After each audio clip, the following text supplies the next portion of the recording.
Boa noite a todos, sejam bem-vindos. Essa daqui é a nossa quarta edição do programa Conversando sobre Cannabis para Uso Medicinal. Eu sou o Jair e essa é a nossa quarta conversa, né? O assunto hoje é cannabis na prática médica, casos clínicos.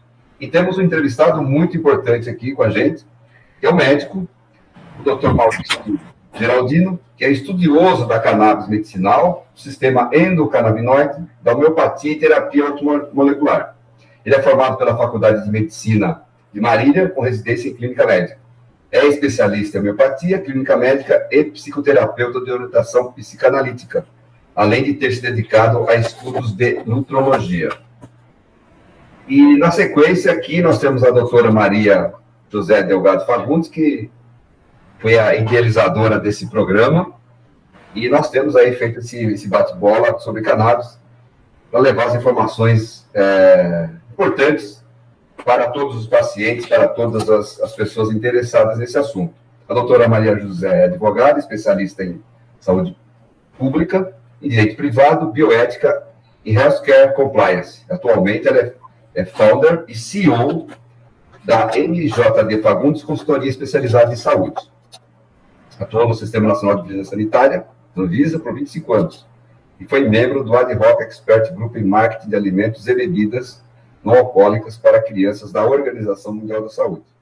E também foi diretora de Inovação e Responsabilidade Social e diretora de Relações Institucionais na Interpharma e na Spectrum Therapeutics Canop Group, respectivamente. Beleza? Então, doutor Maurício Geraldino, muito obrigado. Boa noite, obrigado por ter aceitado o nosso convite e passar a sua experiência aí para todos nós e para o público que vai ter a oportunidade de assistir essa apresentação.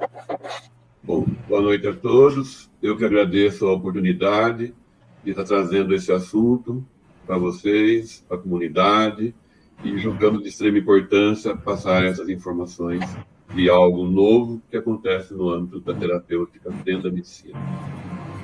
Maria José, boa noite, tudo bem? Boa noite, Jair. Boa noite, doutor Maurício. Muito obrigado pelo aceite do convite.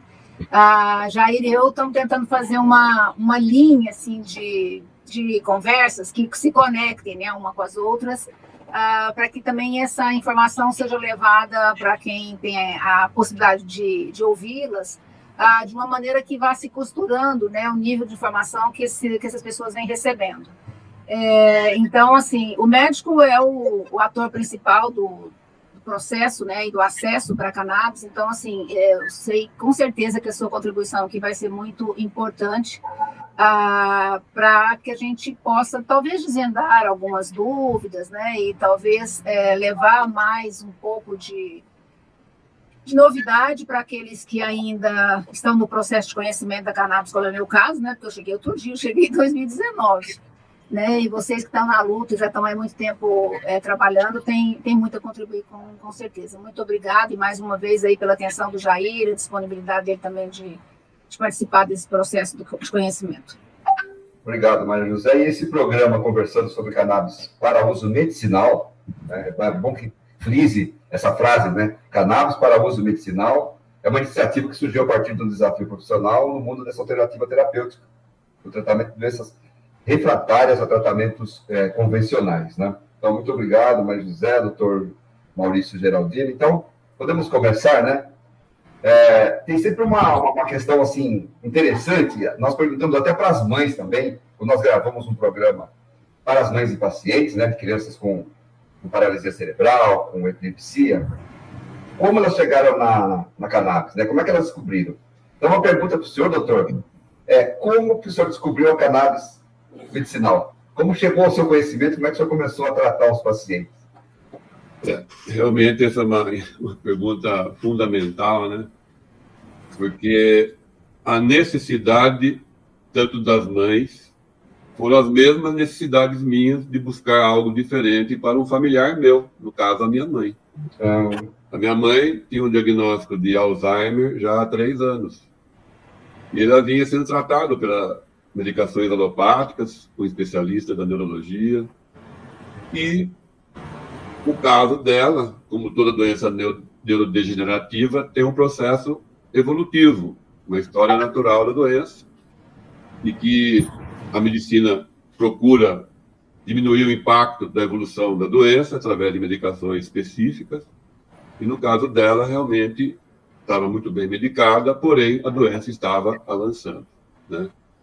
A ponto dela ficar no sofá só deitada, diminuiu a comunicação com os familiares, muito sonolenta, perdendo o contato com o meio familiar dela e social. E o que nós observamos na época é que até a memória do passado, a memória dos tempos passados, estava comprometida. Não totalmente, mas estava comprometida. E a memória presente ficava difícil até avaliar naquele estado que ela se encontrava. Bom, buscando alternativas para poder contribuir algo para a melhoria dela, foi onde eu me defrontei com o uso do cannabis medicinal para a doença de Alzheimer, né? E como praticamente eu comecei a tomar conta dela, não só como filho, mas como médico, né? Ao buscar uma opção adjuvante à medicina tradicional, à terapeuta tradicional, eu me interessei em realmente fechar esse diagnóstico, reavaliar esse diagnóstico, e foi feito dessa forma com outro colega, um neuroclínico, e que realmente existia um quadro demencial, uma síndrome demencial, porém não tinha lesão na região da memória, no hipocampo do cérebro, uma região do cérebro, que normalmente no Alzheimer você tem lesões, que é a região da memória, né? Então, a partir daí, foi feita uma sugestão, eu fiz uma sugestão de associar o cannabis medicinal e, a priori, não foi aceita, né? Isso ocorreu há 4 anos atrás, mas a família decidiu tentar esse tratamento. Comuniquei à família e nós iniciamos junto com a terapêutica clássica.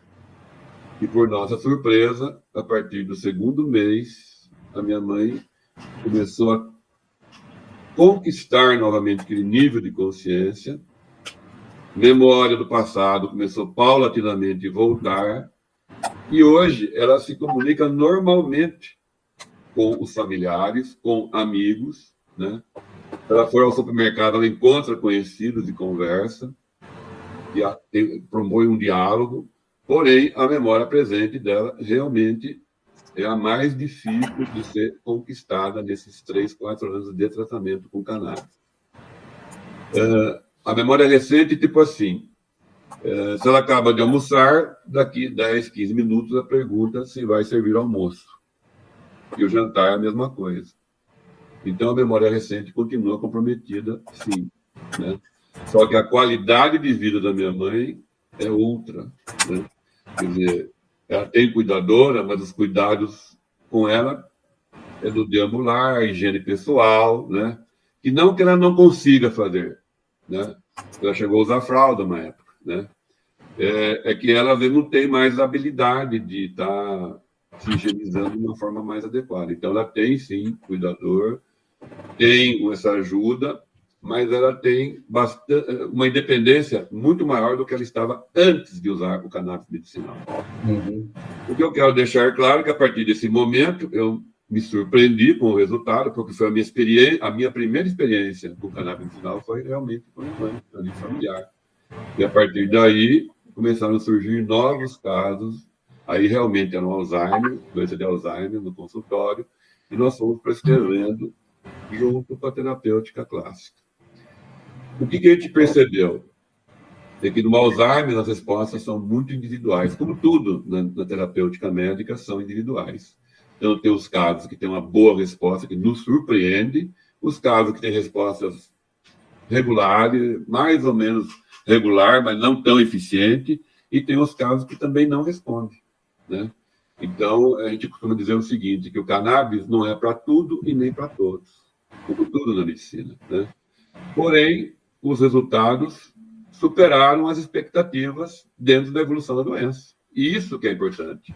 A qualidade de vida que ela nos deu como cuidadores, a qualidade de vida dela, né? Quer dizer, o nível de satisfação foi significativo para todos que a conheciam, incluindo, obviamente, os familiares. E assim ela tem continuado o seu tratamento, e a partir daí eu comecei a estudar mais e mais, e não parei até hoje de estudar cannabis, e para outras indicações. Então, e foi me surpreendendo os resultados, né? Então, fui me apaixonando pelo tema, porque era um resultado que eu não tinha eu não observava nem com a alopatia, nem com a homeopatia e nem com a horta molecular. Agora, a horta molecular, no caso da minha mãe, ajuda. Por quê? Porque quando termina o cannabis, ela só fica com a horta molecular, a medicação terminou primeiro a horta molecular, por exemplo, vamos inverter. Primeiro termina a horta, ela fica com o cannabis. Ela sente a falta da horta. Quando termina o cannabis e continua com a horta, que terminou a medicação primeiro do cannabis, ela sente a falta do cannabis. Então, esse dado é extremamente importante para mim, que tem essa visão terapêutica integrativa de várias formas de abordar o mesmo problema, a mesma doença. Então, isso me deu um insight. O insight da integração de terapêuticas que tem uma ação sinérgica. Isso é importante.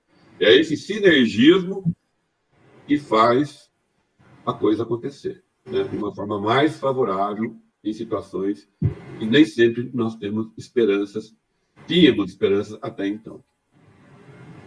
Legal. Entendi. Doutor, o senhor acha que, bom, todo mundo sabe que nós somos seres exclusivos, né? A gente, até os gêmeos ali tem as suas diferenças. Eu tenho neta gêmeas e é assustador isso, apesar de elas sentirem quase as mesmas coisas, repetirem doenças que uma tem, a outra tem e tal, mas o senhor acha que, do ponto de vista bioquímico, há condições de conseguir melhores resultados do uso da cannabis para uso medicinal, tanto nos pacientes que já respondem, quanto naqueles que não respondem, ou esses que nos respondem, realmente eles não são eleitos para esse tipo de tratamento? Então, é uma pergunta muito importante também, porque isso tem a ver com a expectativa dos familiares que nos procuram, né, que é muito alta em relação ao cannabis medicinal. Então, o colega que adquire o conhecimento da parte bioquímica, né, que vai estudar o sistema endocannabinoide, a gente pode falar um pouquinho sobre ele tem que dominar esse assunto até o momento em que se descobriu, até hoje. Quer dizer, muita coisa a ser descoberta, mas dominando a base do que já está descoberto em termos de bioquímica e do que realmente tem a cannabis medicinal, que são mais de 500 substâncias, 150 canabinoides, né? Tem terpenos, tem flavonoides, que é muito conhecido na medicina, certo? Uma ação anti-inflamatória, antioxidante, enfim.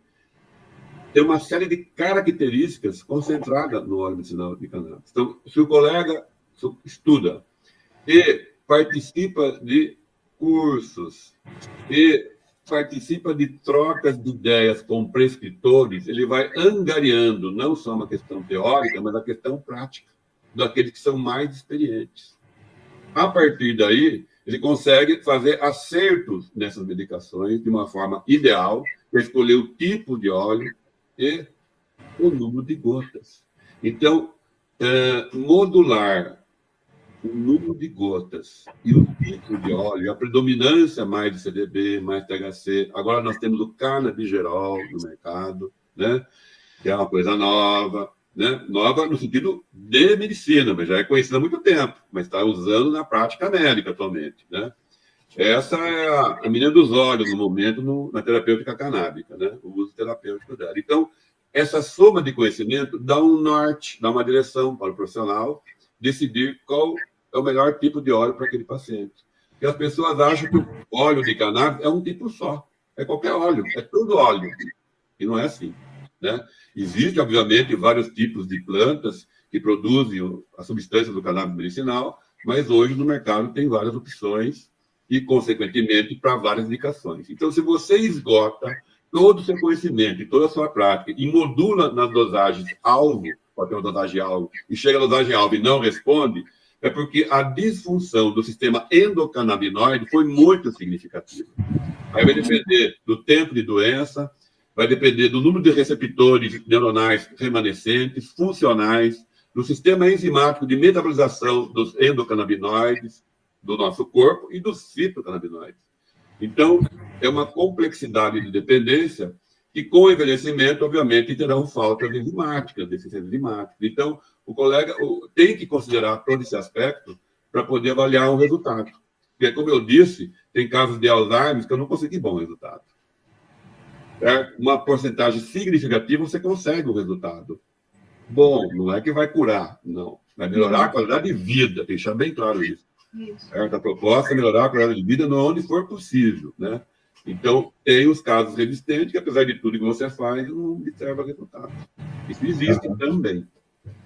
Tá? Então, a importância de conhecer, aplicar o tipo de óleo mais adequado, o número de gotas, e esgotar isso aí. Tem que esgotar, porque existem os miligramas alvo a ser atingido já. Só que cada caso é um caso. Eu posso conseguir um bom resultado com 2 miligramas de CDB, 6 miligramas, que é a dosagem baixa, e tem paciente que precisa de 150 miligramas de CDB para ter o mesmo resultado. Então, cada caso é um caso. É isso que torna a verdadeira arte na terapêutica canábica. Você modular esse sistema bioquímico que interage com a fisiologia natural do nosso corpo, certo? De uma forma de maior eficiência, dando maior eficiência e, obviamente, o resultado terapêutico. Entendi. Doutor, aproveitando que você falou dos endocannabinoides, você falou uma coisa interessante ali que falou meio rápido ali, sobre a questão das enzimas, etc. Então, deixa eu ver se eu compreendi bem. Dependendo do paciente, ou dependendo da idade da pessoa, esse sistema endocannabinoide pode não ser tão efetivo, quer dizer, ela pode não ter os receptores adequados para o tratamento, é isso, mais ou menos? Sim, e é isso que a gente chama de disfunção do sistema endocannabinoide. Tá? E ele está bem estabelecido, né? O sistema é bem conhecido. O sistema endocannabinoide ele tá sendo estudado a partir de 1999, uma coisa assim. É recente. 1969, certo? Só que tem muita coisa para ser descoberto ainda. Né? Eu falei, existe um conhecimento básico, mas tem muita coisa que toda hora aparece uma coisa nova. E tem que estar atento a isso, porque isso pode implicar na terapêutica. Certo?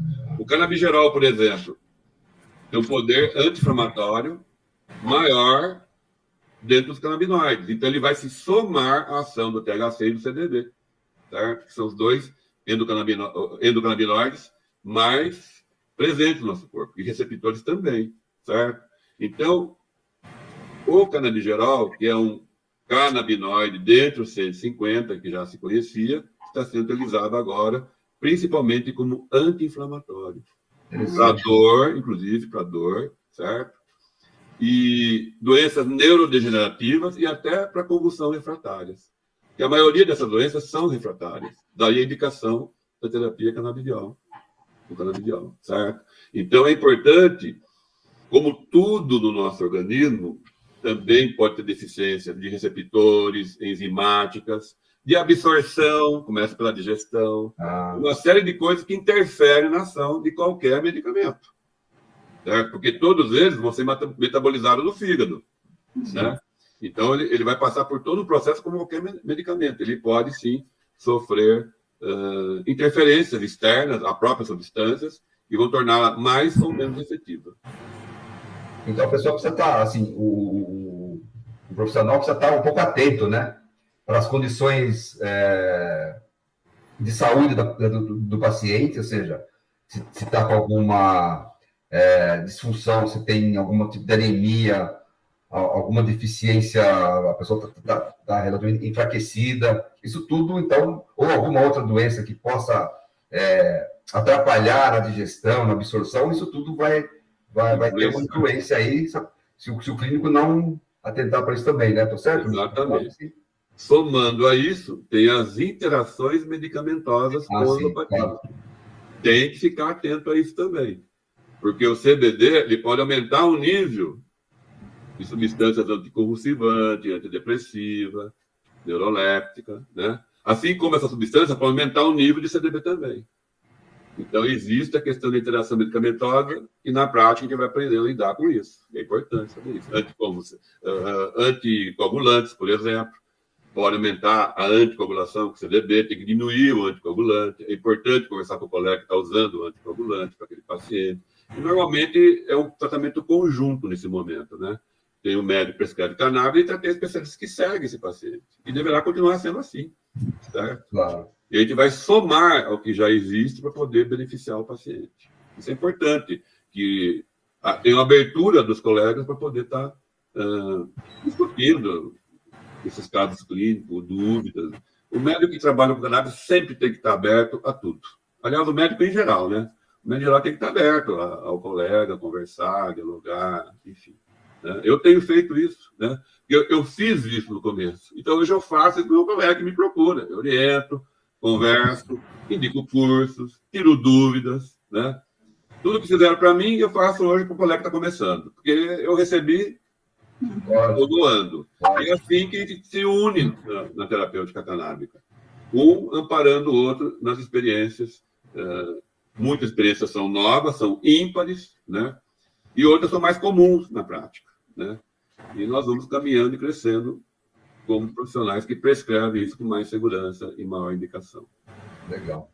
Maria José, você quer passar para a próxima? Próxima. Doutor, quais são as doenças mais comuns que o senhor tem tratado com derivados de cannabis na sua clínica, no seu dia a dia, né? Na clínica, a procura por Alzheimer ou demência senil, ela é significativa. Parkinson tem um resultado que eu considero até melhor que o resultado do Alzheimer, né? Lógico que cada Parkinson tem a sua resposta individual, mas, de uma forma geral, tem tido uma boa resposta na melhora do movimento, enfim, melhora dos tremores. Só que aquela lentidão do Parkinson realmente é significativa a melhora, né? Na área de convulsão refratária, tem tido muita contribuição do cannabis. Aliás, foi o primeiro trabalho de evidência científica que foi convulsão refratária. Isso na década, há 40 anos atrás, o professor Carline, da Unifet, junto com o Meshulam, em Israel, pesquisaram, fizeram um trabalho como anticonvulsivante para convulsões refratárias. E, recentemente, em 2021, esse ano, teve outra replicação desse trabalho que comprovou coisas de 40 anos atrás. Olha que interessante, certo? Então, em relação à convulsão refratária, já tem evidência científica. Isso já tem evidência científica, certo? São poucas coisas que tem, mas isso já tem. No Brasil, por exemplo, temos trabalho de autismo na Universidade do Rio Grande do Norte. Um resultado significativo, tese de doutorado, né? Então, o que a gente percebe? Que estão se somando conhecimentos e estão sendo enquadradas as evidências científicas paulatinamente. Muita coisa tem ainda que ser feita nesse sentido, né? Que as indicações da doença, que tem fibromialgia, autismo, doenças autoimunes, já que o CDB ele tem uma ação periférica no sistema imunológico, isso é importante, né? Quantas doenças autoimunes não tem que pode ser associado ao cannabis e observar o resultado? Então, tem patologias como a doença de Huntington, né? Esclerose múltipla. Existe uma ampla artrose, dor de artrose, cérvico-braquialgia de ATM, né? Radia, dor no rosto, no pescoço, enfim. Dor neuropática do diabético, né? Então, o que acontece? A gente observa que vai ampliando a terapêutica e a experiência, sempre considerando a distribuição dos receptores endocannabinoides distribuídos no nosso corpo.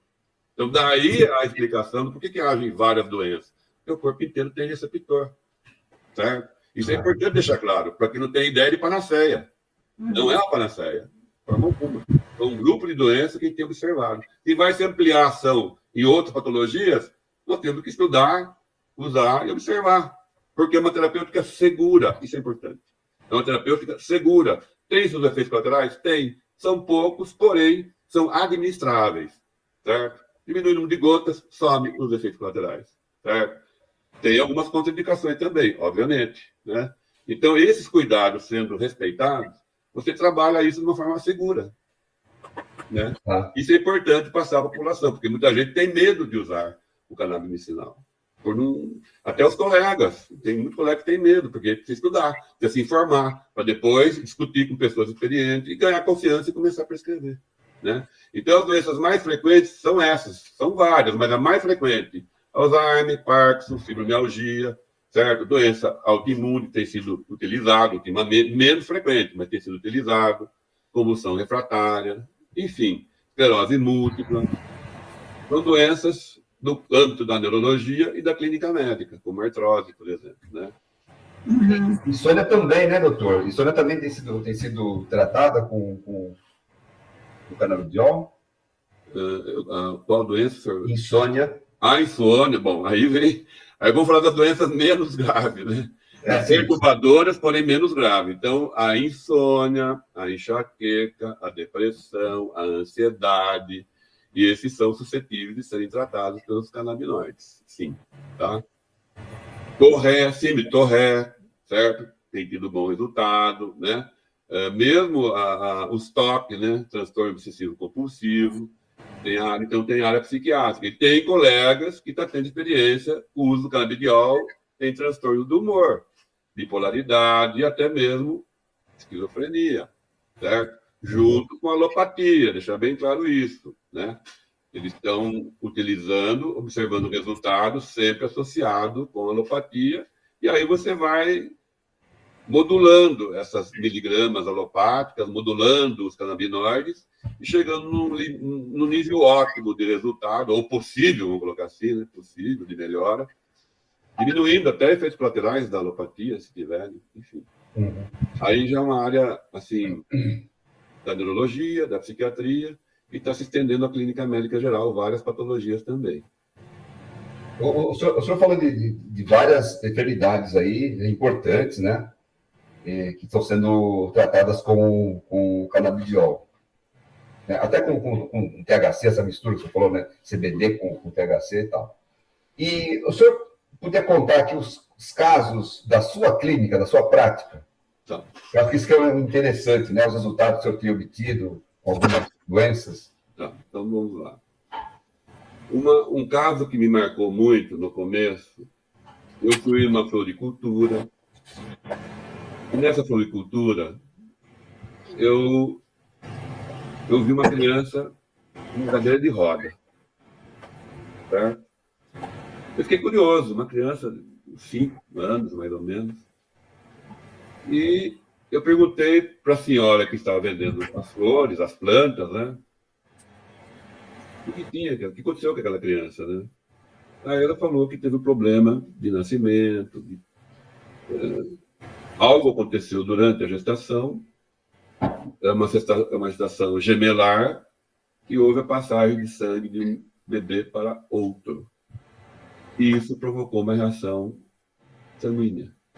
Acabou gerando uma lesão cerebral. Eu não estava familiarizado com essa patologia, mas a consequência era uma paralisia cerebral, que caracterizava por perda do movimento, as pernas ficam duras, o tronco duro, o braço duro, né? E a criança tinha dificuldades cognitivas também. E aí eu sugeri, olha, tem indicação de cannabis medicinal essa criança. Tem que tentar usar para ver o que se pode melhorar, né? Por que eu falei isso? Porque eu tinha conhecimento teórico sobre neurogênese, a possibilidade de formar novos neurônios dentro do uso do cannabis medicinal, a melhorar a neuroplasticidade, né? Então, tudo teoria. E aí, então, eu sugeri que, bom, mal não vai fazer, né? Então, eu vou sugerir. E a família já estava pensando no uso de cannabis. Eu descobri isso. E aí, então, como eles também já estavam sintonizados nessa possibilidade, me procuraram no consultório. E aí comecei a tratar essa criança. Bom, por minha surpresa, a criança começa a desenvolver uma linguagem que era monótona, uma linguagem mais fluida. A cognição dela começa a melhorar. Mas o que não melhorava muito era a espasticidade do músculo, com os dedos duros, faz parte da paralisia cerebral. Porém, o que aconteceu? A criança começou a fazer melhor a sua fisioterapia, né? Então, a gente conversou com a fisioterapeuta da criança, melhorou a qualidade da fisioterapia, né? Melhorou a qualidade da fono, né? E continuava na cadeira de rodas, obviamente, certo? mas foi melhorando o aspecto motor dentro da proposta fisioterápica, melhorando a cognição. Ele passou a mudar de assunto, é um assunto talvez monótono. Meu pai relata assim, olha, uma vez eu saí com ele, fui viajar até a cidade de Campinas para levar para fisioterapia, e ele passou a descrever a paisagem dentro do carro, e conversando e perguntando, nunca perguntou, isso me assustou, o pai colocou. Me surpreendeu, no bom sentido, né? Assustou no bom sentido. Ele nunca tinha deslanchado uma linguagem tão fluida até então. E, obviamente, eu tenho que confessar que foi uma sensação enorme eu ver esse resultado, onde não tinha perspectiva, né? Porém, sabendo das limitações. Só que o ganho que essa criança teve, né? Inclusive o pai falou para mim, olha, Maurício, o que importa é a cabeça do meu filho. Ele pensando, raciocinando, ele vai ganhar a vida dele. Olha que interessante. Eu nem imaginei isso, mas o pai veio e falou isso. Então é uma situação que realmente me impactou bastante, né?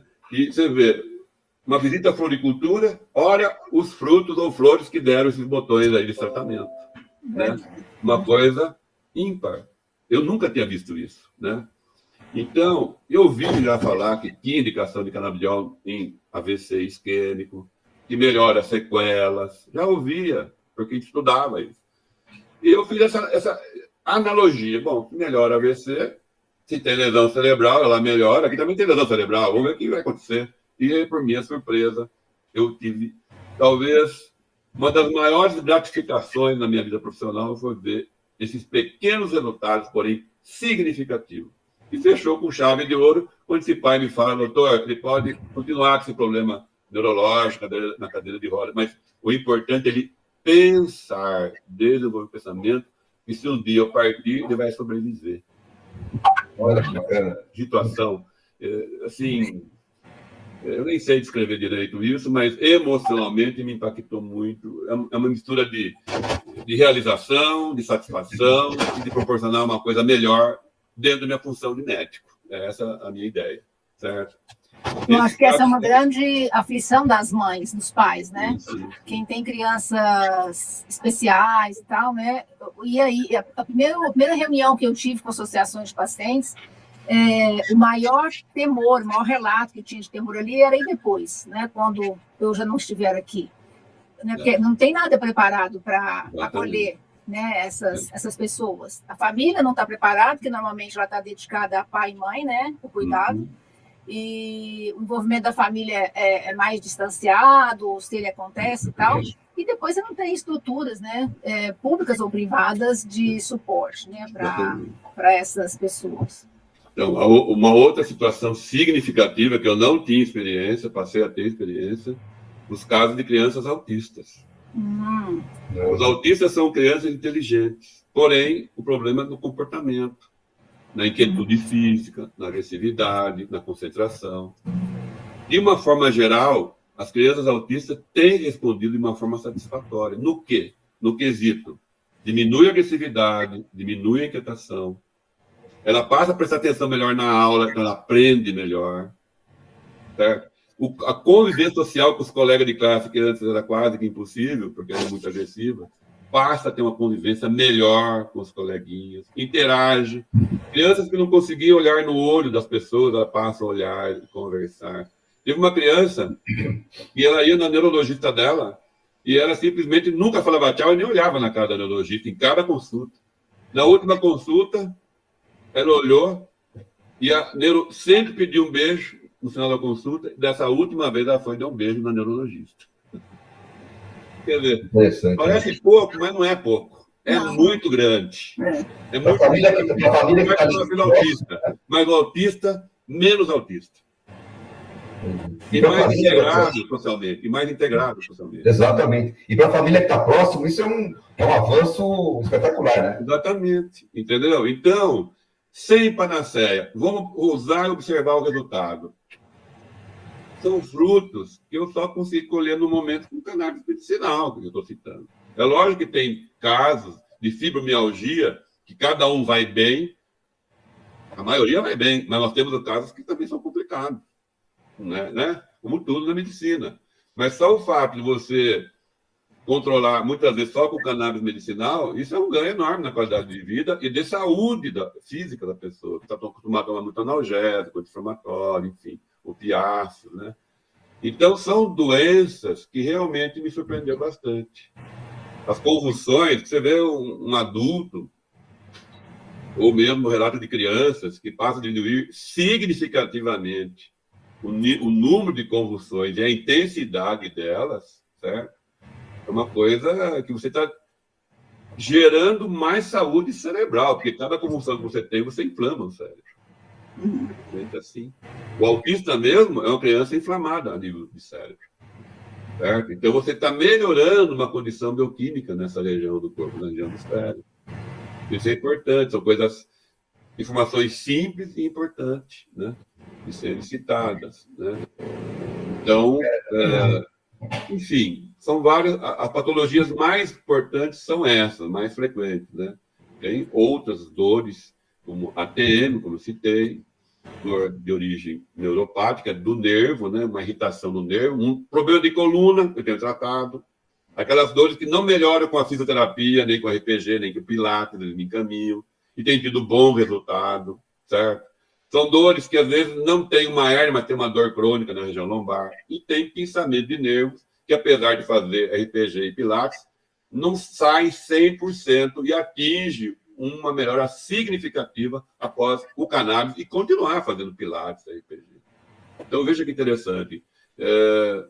São coisas... tem neurologista que usa cannabis há mais tempo que eu, que coloca que ele acredita que a enxaqueca, o futuro da enxaqueca é cannabis medicinal, tamanho o resultado que ele tem com o tratamento de enxaqueca com cannabis. E é uma doença tão frequente e tão debilitante, né? Então, as perspectivas, elas são encorajadoras para quem estuda e quer fazer uma terapia canábica o mais próximo possível da ciência, né? Que está se desenvolvendo, deixar bem claro, que está se desenvolvendo progressivamente. Doutor Maurício, se a gente considerar, como o senhor disse há poucos minutos, o sistema endocannabinoide de um indivíduo mais velho, né, com certeza ele pode ter aí algumas deficiências. Tem algum caso curioso de doenças de manifestação tardia, como essa que o senhor já citou, algum caso que o senhor cuidou e que... Tem. O próprio Alzheimer é uma doença mais tardia, né? Mais tardia, embora possa cometer em pessoas 45, 50 anos, 55 anos, mas a maioria é pessoas mais tardias, mais idade. Tem resultados que nos surpreendem de uma forma... uma surpresa que você acha que... Mas será que foi o cannabis mesmo? Porque a pessoa passa a conversar onde não se tinha nenhum tipo de diálogo, né? Vou dar um exemplo. Uma senhora, em torno de 70 anos de idade, em que a filha já me procurou, mas já tinha cuidadora, ela ficava esperando no portãozinho da casa dela, é do sul, essa paciente. Esperar a cuidadora chegar para mandar ela embora, porque ela não queria cuidadora. Não, aqui você não vai entrar, não. Você não vai entrar, certo? Olha, tratamento com cannabis, em 15 dias, segundo o relato da filha, ela passou a conversar com a mãe por telefone, como há muito tempo não conseguia conversar com a mãe, fluía a conversa com a mãe. Certo? E passaram mais 1 ou 2 meses, ela passou a aceitar a cuidadora. Eu falei, como é que pode eu ter tratado a cuidadora daquela forma? Ela só veio aqui me ajudar, ela só veio aqui tentar me ajudar. Como é que eu fiz isso para ela? Olha, esse caso foi impactante, entendeu? Então, nós temos casos que não resolvem, mas temos casos impactantes. E aí não depende da idade. Então, o que será que tem de deficiência no sistema endocannabinoide, ou mesmo assistência bioquímico cerebral desses pacientes, que algumas coisas dão start e a coisa acontece. E outras você está estimulando e não acontece. Isso não sabemos ainda. Não temos resposta. São observações clínicas, né? Então, esse caso do Alzheimer, que eu estou relatando, foi o outro grande impacto na minha terapêutica, né? Então, parece que Deus coloca os casos complicados para ter resultado, para estimular a gente a estudar mais. Procurar estudar mais. A medicina é isso, né? É o desafio quando você tem um resultado significativo, você estimula a estudar mais. Ó, vamos conhecer, vamos ver se é isso aqui mesmo, vamos começar a pesquisar. E o médico clínico, ele vai observando, analisa, medica, analisa, observa, diminui, aumenta. Todo médico é assim, de uma certa forma. Aquele paciente tem que ser seguido de uma forma individual. E isso é que nos surpreende, né? Então, eu tenho esses casos mais impactantes e tenho também aqueles casos, como eu já citei, de Alzheimer, que não teve resposta. E não foram um, foram vários. São casos mais graves. Né? Legal. Maria José, você quer ir para... Nós temos, acho que a última... Acho que é a última agora, né? Doutor Maurício, entende que existe a carência de informação para a população sobre essa alternativa terapêutica, né? Com cannabis, e o que o senhor acha que pode ser feito pela sociedade para educação, para uma educação para tratamento de cannabis, mas é para a sociedade mesmo, né? Ao vivo tem isso, né? Ou mesmo gravado tem o dog. Na sua visão de médico, é claro, o que o senhor acha que é mais importante para fazer essa conversa também com a população, né? Que ainda sofre ali com situações, né, de situações clínicas, que poderia ter melhor qualidade de vida, porque é isso que, no fim, a gente espera, né? Sim. Bom, então eu vou tentar responder essa pergunta de uma forma genérica, no nível social primeiro, depois vou me aprofundar no nível médico, tá? No meio social, nós precisamos criar uma cultura do tratamento canábico, através de informações. Quer dizer, entrevistas, lives como essa, com certeza vai esclarecer as pessoas. Como tem outras lives, tem outros vídeos que são informativos e de boa qualidade, né? Então, a informação, através da mídia, através de jornais, para atingir cada vez mais a população, né? Agora, veja bem, o médico, o paciente, ele é leigo, ele não é médico, né? Se o médico tiver essa informação de uma forma adequada, se ele for convidado a participar de cursos, relatos de casos clínicos, se ele for acolhido pelos grupos de prescritores que trocam informação, do qual eu faço parte de vários, você cria um ambiente acolhedor para o conhecimento e a experiência nova, né? De algo já antigo conhecido, mas é uma experiência nova. Então, apoiar esses profissionais é extremamente importante. Eu recebi esse apoio. E eu dou esse apoio a quem me procura também na área médica. Porque os médicos é que vão fazer o quê? A informação chegar até os seus pacientes. E assim, vamos dizer assim, o boca a boca entre os pacientes, entre os conhecidos, vai se alastrando. Então, é importante que o médico conheça esse sistema endocannabinoide e possa orientar o cliente, mesmo que ele não queira, talvez, prescrever ainda o cannabis medicinal, certo? Mas, pelo menos, orientar, quer dizer, ler, se informar e ver as possibilidades terapêuticas. Isso vai tomando um corpo, vai somando a informação e vai refletir no meio social de uma forma mais incisiva. Então, palestras, informações, né, e cursos. Quais são os cursos que tem praticamente hoje no Brasil? Por exemplo, nós temos o curso de cannabis medicinal na Unifesp, em São Paulo, junto com a SBEC, Sociedade Brasileira para Estudo do Canabidiol, da qual também faço parte. Lá na SBEC tem curso para prescritores que querem começar o cannabis. Então, existem os canais, a gente tem que também divulgar isso. Agora, você veja que está tomando tanta importância essa questão clínica, terapêutica do cannabis, que agora, recentemente, a USP tem um departamento dentro da USP que vai criar um curso de cannabis medicinal para 2022. Olha a evolução das coisas. Duas universidades de peso, uma federal e uma estadual. Agora a estadual, que é a USP, vai incorporar o uso do cannabis medicinal. Além de ter uma universidade no Nordeste que também já dá pós-graduação dentro do MEC, dentro das regras do MEC. Então, a coisa está crescendo. Ela está se oficializando, se institucionalizando por instituições representativas que buscam evidência científica. E nós queremos isso. Desenvolvimento da ciência, das pesquisas, para fazer ciência também com a cannabis medicinal. Certo, é isso mesmo. E E essa aplicação prática baseada na ciência, com resultados comprovados, que é importante, e também desmistificar o uso, né?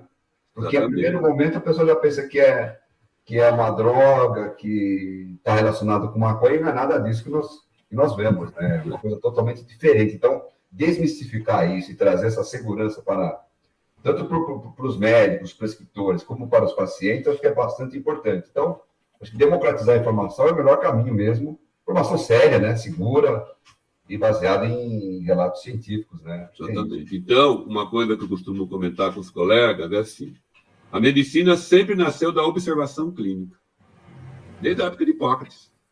Ele observava o doente como um todo, né?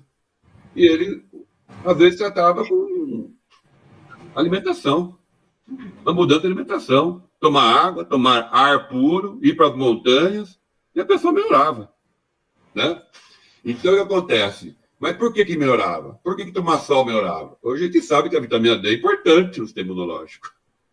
Lá eu não sabia, né?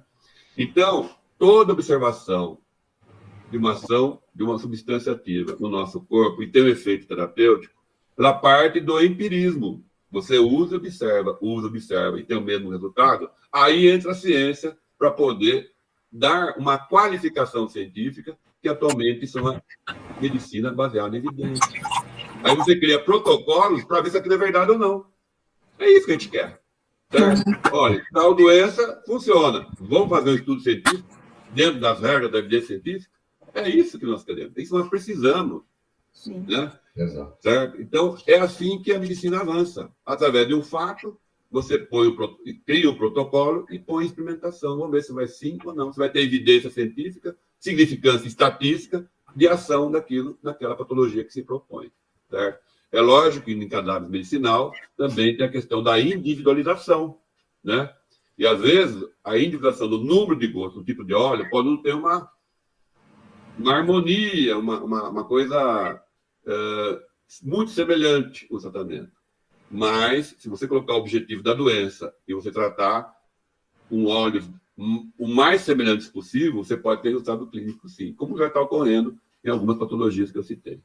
Que é o que acontece também atualmente com a medicina personalizada, droga-alvo, né? Eu estou ouvindo o senhor falar e parece que o tratamento de cannabis também passa por essa, claro, dada a sua especificidade, também está no mesmo caminho da ciência, né? Exatamente. Então, isso que você está falando é uma coisa importantíssima. É interessante. Hoje se fala muito em medicina integrativa. Sim. Né? Então, vai integrar o quê? É um monte de... Nós somos um ser físico, psíquico, ecológico, social e espiritual. Sim. Então, quando se fala em mudança de estilo de vida, já se fala, olha, para estresse, a meditação está comprovada que você gerencia melhor o seu estresse. Uhum. A questão da fé e da religiosidade, e não da religião, necessariamente, ela tem um fator importante na recuperação da doença. E isso é a ciência que está falando, não sou eu que estou falando. Sim. Né? Então, tem coisas que já estão sendo divulgadas nos meios acadêmicos. Uhum. Aliás, instituído, inclusive, dentro de grandes hospitais de ponte em São Paulo. Sim. Né? Então, a mudança do tal estilo de vida é uma tentativa de abordar todas as demandas humanas, que são múltiplas, né? Para poder pôr o indivíduo em homeostase, em equilíbrio. E o cannabis, ele se insere exatamente nesse contexto. Ele vai se integrar a essa visão integral do ser humano, o holos, o todo do ser humano. Uhum. Então, é isso que eu busquei na minha vida inteira e busco há 39 anos de formado. Eu fiz clínica médica, depois fiz homeopatia, uma terapêutica diferente. Eu fui estudar psicossomática e acabei caindo nas bases da psicanálise, que era importante psicossomática, a minha visão daquela época já. Aí eu fiz até um curso de quiropraxia para tratar dores de coluna sem remédio. É uma outra técnica que não usa remédio. Pode usar, mas teoricamente não se usa. E é um problema mecânico, não é um problema físico de doença interna, é mecânico. Né? Aí, mais para frente, eu me interessei por envelhecimento saudável, é um conceito que eu não tinha na época, né? Isso há mais de 10 anos atrás, há 12 anos atrás. Depois eu me interessei pela horta molecular, porque eu tive uma aula de horta que me convenceu a estudar. para ver se aquilo funcionava ou não. Nunca mais parei de estudar horta molecular. Aí eu fui fazer nutrologia, porque o peixe está morrendo pela boca. Uhum. E nada disso adianta se você não acertar uma dieta. Não considerar uma dieta. Certo? Exato. E agora, recentemente, há 4 anos, cannabis medicinal. Então, eu vou até confessar algo. Existe curso de óleos essenciais que estou curioso para saber se isso funciona ou não. Pretendo fazê-lo, certo? Porque se fala tanto e tão bom resultado, e parte de médicos que dão curso nessa área, fala, bom, alguma coisa de verdade deve ter nisso. Então, ter a mente aberta para o novo é fundamental, já que nós, seres humanos, somos um complexo ainda desconhecido. Legal. Bom, mas o nosso tempo já está esgotando. A gente vai conversando, nem vê passar. Nem vê passar. É tão bom, né? Ficar ouvindo as pessoas que realmente conhecem e que têm a prática ali do dia a dia, que isso, para nós, é bastante significativo de conhecer isso, né? Então, doutor Maurício, muito obrigado, viu? Eu fiquei, assim, impressionado com a sua transparência, né, ao falar da cannabis. Que a cannabis não é a panaceia. Isso já é uma coisa assim, que dá para a gente separar as coisas, né? Então, está sendo muito claro, muito transparente. Isso aí é bacana de ouvir, porque senão está todo mundo falando de cannabis, importando cannabis, produzindo, e aí as pessoas vão pensar, nossa, aqui vai resolver todos os problemas da humanidade. Não vai, a gente sabe disso, né? Nós somos já profissionais já mais sêniores, a gente sabe que não é assim que funciona. Então, gostaria de agradecer ao senhor por essa oportunidade de esclarecer para a gente e pela sua transparência aí nesse assunto. Muito obrigado. Eu que agradeço aí essa oportunidade, que ela é ímpar, né? Para mim é ímpar. É a primeira vez que eu estou falando sobre esse assunto e eu espero ter contribuído aí com todos e estou disponível a aprofundar alguns temas futuros, se houver essa necessidade, essas demandas, fique à vontade, eu estarei à disposição. Então, eu agradeço muito por essa oportunidade, num assunto que me é de muita importância nesse momento da minha vida. Mas então, acho que é isso. A gente agradece muito e vamos pensar no próximo encontro, com certeza. Obrigado, Maria José. Obrigado, doutor Maurício. E até uma próxima oportunidade. Tá bom. Então, boa noite a todos aí e vamos continuar nossa luta. Né? Boa noite. Boa noite. Viu? Boa noite. Obrigado.